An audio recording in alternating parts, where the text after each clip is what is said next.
wonderful day. Actually, today is very breathable, very fun. Enjoying very much the Southern California atmosphere. I actually been working all morning because tonight we have a fantastic event and celebrating one of Umbria favorite wine, the Sagrantino di Montefalco. It's a beautiful village. The wine is really beautiful and full of elegance, velvety, rich on the palate.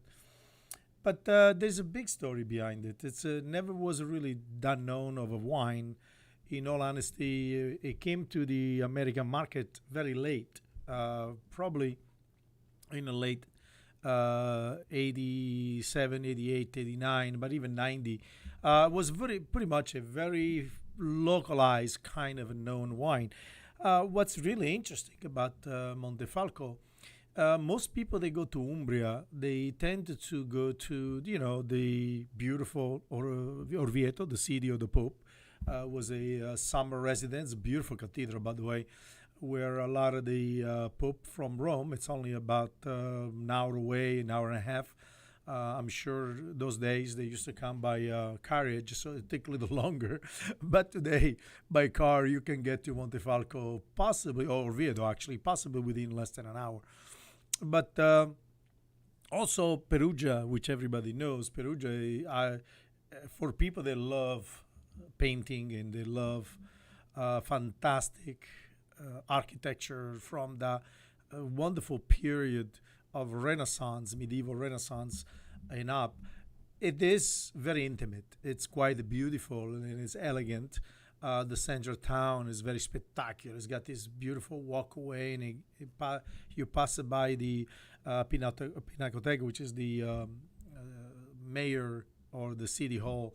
But above that, there is one of the most beautiful, really, honestly, one of the most well organized and well stocked Pinacoteca, which in Italian means art museum. And in fact, you will be close to face to some of the greatest artists of the time. In fact, a lot of people don't know, but Giotto came from the Urbino area in Perugia, and they were tremendous quality painters on the time, Il Peruginos, to mention a few. However, also because the town of Perugia was quite important in the great power of the Pope and the Vatican's. A lot of people maybe know, maybe don't know, but the Vatican, it was at one time actually a real power. It wasn't just a Christian power. It was actually a real power. And in fact, they owned most the territory in central Italy and beyond. Now the Vatican is kind of shrinking down to about square miles or more or less. I don't know. I never measured it. It's just beautiful. But the extensions and the power of the Vatican, it was quite beyond. In fact, very influential in many areas. Umbria was one of these regions. It was a buffer region in between the Vatican's and the foreign powers. And a lot of the cities, they were quite important in the constellations of the power structure of the Vatican, which basically was a lot of money bring it in because they had a lot of commerce, a lot of agriculture, and so on. And one like Città di Castello, which is incredibly famous for something else, which is another quite important piece of gastronomy coming from Umbria, which is the scorzone or the black truffle. Summer truffle from Umbria is famous all over the world. It's not as a pungent and very aromatic, but it's quite generous in flavors and a very delicate. It's quite beautiful for use with the pasta, risotto, and so on. But the whole industry of the Umbria black truffle is similar to the Pergodin in France. In fact, one can argue that those are the two best black truffles in the world. Although nowadays you get from Australia, from China, Bangladesh, who knows what else they're coming from, because black truffle, they can be cultivated in a environment. Unlike white truffle, they haven't been able to. So why Umbria and why Montefalco? Well, because Montefalco, it's symptomatic of this wonderful landscape that you see in Umbria. Why people go to Umbria and then absolutely fall in love. Similar to Tuscany in so many ways, but Umbria is a little more intimate, smaller, more livable in so many other ways, and it's not quite full of tourists all year round. Although it's very well visited because we have the city of Assisi for Christians, especially Franciscans, which are the poorest of the poorest order of all the monks around the world. San Francisco d'Assisi, with the town of Assisi, another beautiful village to visit for sure. It's absolutely magnificent. And of course, you see the whole chapel where San Francisco was eventually start the whole idea of the Franciscan order. You know, I'm not going to the story of San Francisco because it can be very complicated and sometimes controversial. We'll touch upon another time. But what's really important to our conversation is that the Vatican and religiosity has had a very big influence on wine in general. Just the beginning, the two largest Western religion, Catholicism and Judaism, they both embrace wine as a major, not just small, but major part of their lexicon and their discussion. In fact, if you go into the early Judaism, you're always talking about Joseph and the son tending the vineyards. Then in our Christians' beliefs, obviously the biggest one is the Eucharist, which is the body of Christ and the blood of Christ. Obviously symbolic. We're not drinking. We're not a bunch of vampire. In fact, if you go to most churches on Sunday, they serve white wines. So the idea is really about the metaphors of the body of Christ, the sharing of the symbolic passions and love, forgiveness, redemptions, and all the things that come along. Obviously, a lot of those things are easy when you have a cup of bottle of wine because they come really natural. When you're kind of angry and not drinking yet, it's kind of hard to forgive, forget, redemptions and second chances and all that stuff. But that's why we have those wonderful ceremony. In fact, the Sagrantino Montefalco is really this kind of wine that goes right into the conversation. The word sacra means sacred. And it was referred to a couple things. One, there's about several stories, but let's kind of go through because they're interesting. The first one is that the wine, the red wine of Montefalco, was already known to Plinius the Elder. We know Pliny.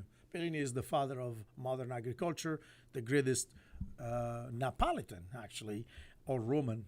The Roman always tried to embrace everything is good around the world, but actually it was a Neapolitan, so it's my guys, okay? It was from my homeland. And Pliny the Elder already mentioned the red wine of Montefalco being a quite beautiful wine. And that was around the 16th centuries or so. But it was really anonymous at that point until it was re-mentioned again by the Pope in Orvieto when they were talking about the wine that he preferred. And obviously, one of the things that we know for sure that cardinal, bishop, popes, they love long dining experience. They're quite gourmet, actually. And they enjoy fantastic food. I mean, what else they have to do? They don't raise kids. They have to pray. You know, they have to tend to the sheep of gods and say, it's a good long afternoon. In fact, the Italian custom of very long, wonderful afternoon, it comes from the prelato. We call prelato is basically the priesthood. And they teach you that especially in those hot summer days, there's no reason to rush out and go to work. It's too hot, and why not just linger and enjoy the fruit of your labor and the fruit of the farm? And so you have the antipasti, the crostini, then you have a little bit of a salami or some olives, and after that, a couple local cheese, and right after that, you have a little primi piatti, which is in Italian means a first dish, and that's pasta. Unlike most traditional Americans, when they think about pasta, they think about these huge things that's it. One, you're done, right? You got the chicken in there, you got the veal in there, you got the pork in there, and before you know it, you're lifting with a forklift to try to dish. But no. In Italy, we do primo piatto. Primo piatto simply means that it's the first dish before we starting the second dish. It's easy.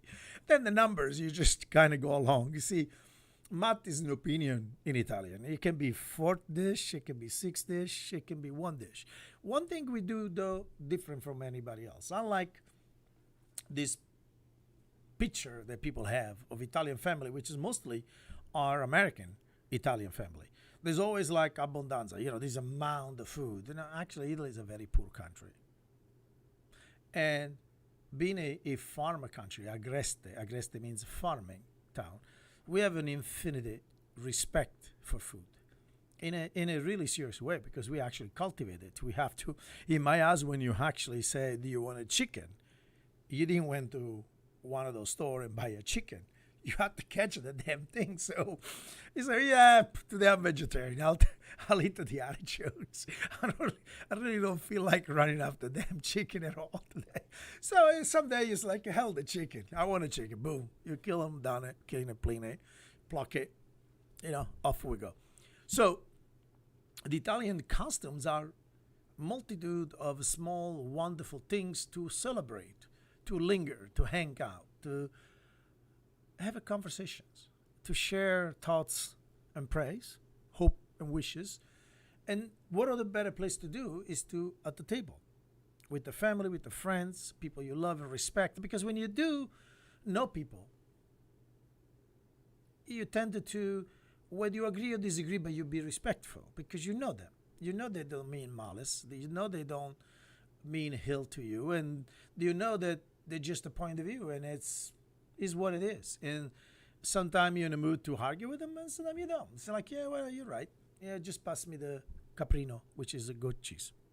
Or, skip the caprino today. It's too acid. Yeah, well, give me some of the pomegranate or the fig tree, the figs, because right now it's a fig season. I love it, Italy. Oh my God, do I love figs. I go crazy for figs. One of my favorite fruit in the world.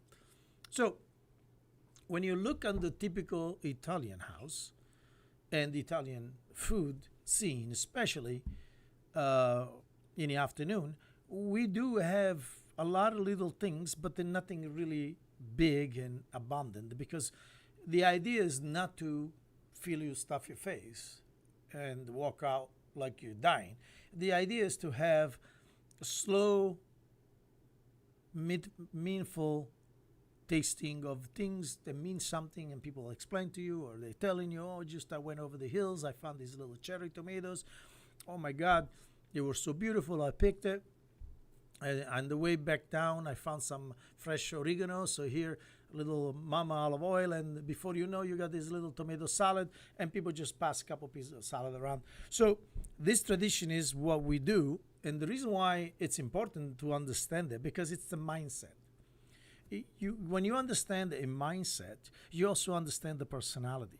And that's why when you look at me and say, well, this guy is really strange.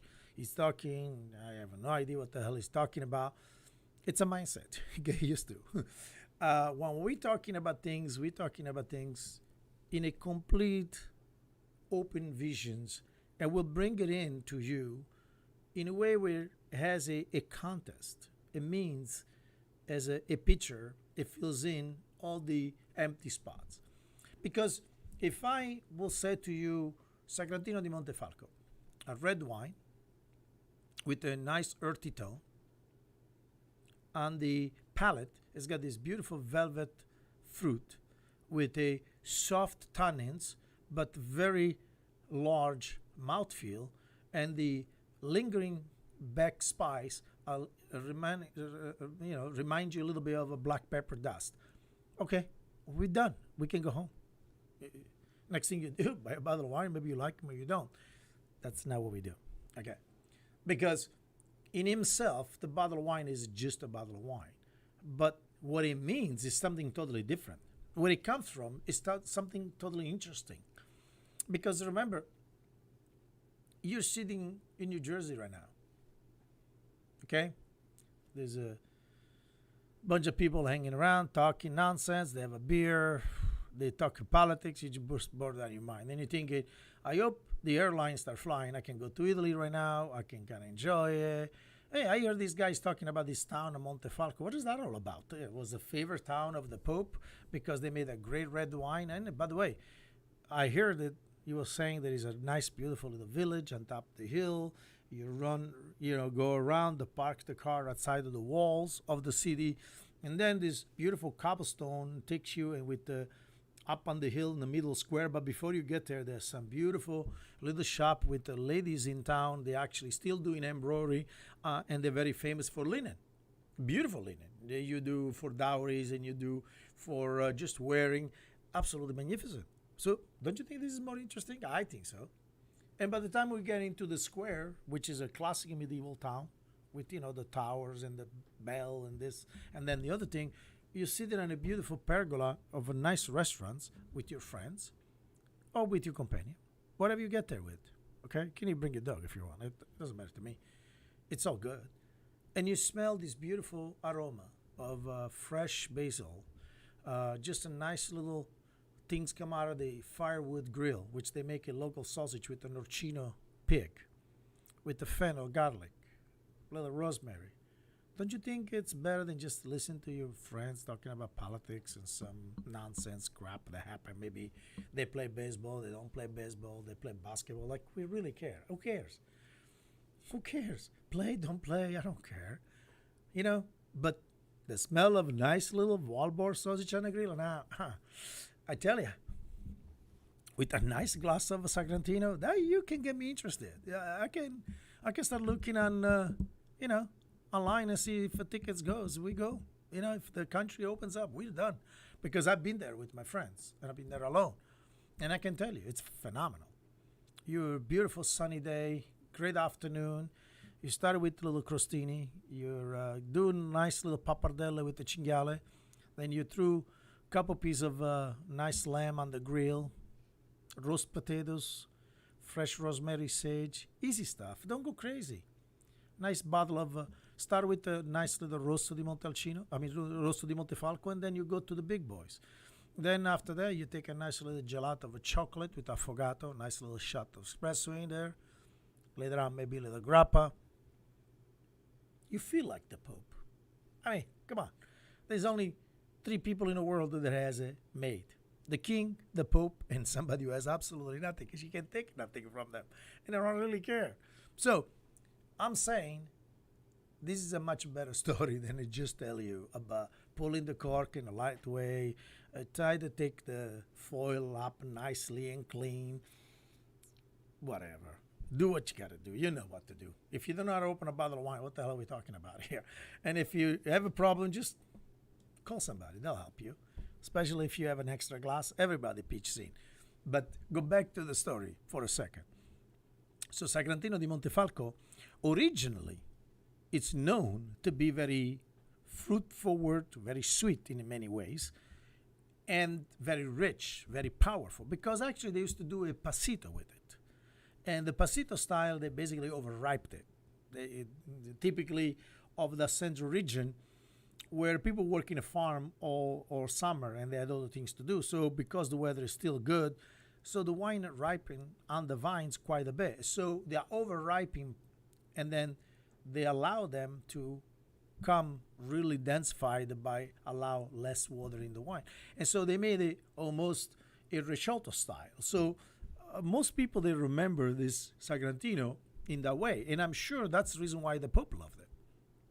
Because, there's nothing more pleasant and exciting when your palate tastes the beautiful, rich cherry, plum, nice mouthfeel of great sweetness, lingering and rich and thick. And then you have a nice little chocolate biscotti with the hazelnuts. And you're close to God as much as you can get at that point. You know what I'm saying? So you're loving it. Now, some people say, I don't like chocolate. Hey, look, have a vanilla. What am I going to tell you? But I'm telling you, that is really good. You should have some. And so eventually, like most of those style wine, they become more lean, more cleaner, and much more central palate filled. So they still do some pasito, not a lot of it actually, because the marketplace with all the diet and people with the sugar and diabetes and all the, the Miami and the New Jersey diet and all these things. But obviously, those wines are spectacular. I love what we call meditation wine or sweet wine, because on the end of the meal, if you don't want anything else, that is just a good finish. And of course, port is a big deal to the British and other people. But in many instances, the passito or the Recioto style is a much more fulfilled because it is a wine. It's not being touched by alcohol. It's not being corrected by alcohol. So usually, well, you know what they do. They add the brandy to it. They stop fermentations, and so the wine has the beautiful richness. I like more the Recioto, the Passito style, because it's actually a process of winemaking, and so the wine tastes very true to themselves. It's just richer, more fulfilling. But nowadays it's very hard to find a good Sagrantino Passito because the regular Sagrantino got quite a bit popularity. In fact, it's very popular. In many cases, is becoming quite more interesting than some of the Valpolicella wine. But I don't want to compare it that way because it's not necessary. They're just two different worlds. They're different grapes. But if you have the great fortune to go to your local store and they carry good Sagrantino, please don't be afraid. It's a fantastic wine. It's a rich, velvety wine with a wonderful spice. Not overly aggressive, but great tannins. Goes very well with the very rich dishes, whether it will be the ragu or wild boar or just regular meat sauce.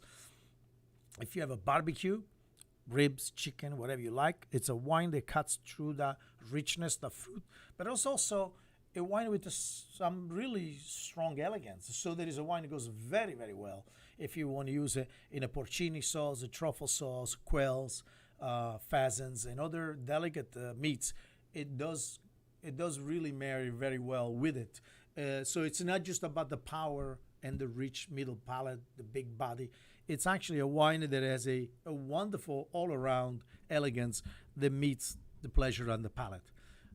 Well, today is Saturday, and tomorrow, if you have a time, just throw a little lamb chop on the grill, bring some Sagrantino di Montefalco, call a couple friends, give them a couple Hail Marys or whatever you feel is more appropriate according to your religion, and tell them this is a sacred moment because we open a bottle that is favored by a sacred people like Pope and Cardinal.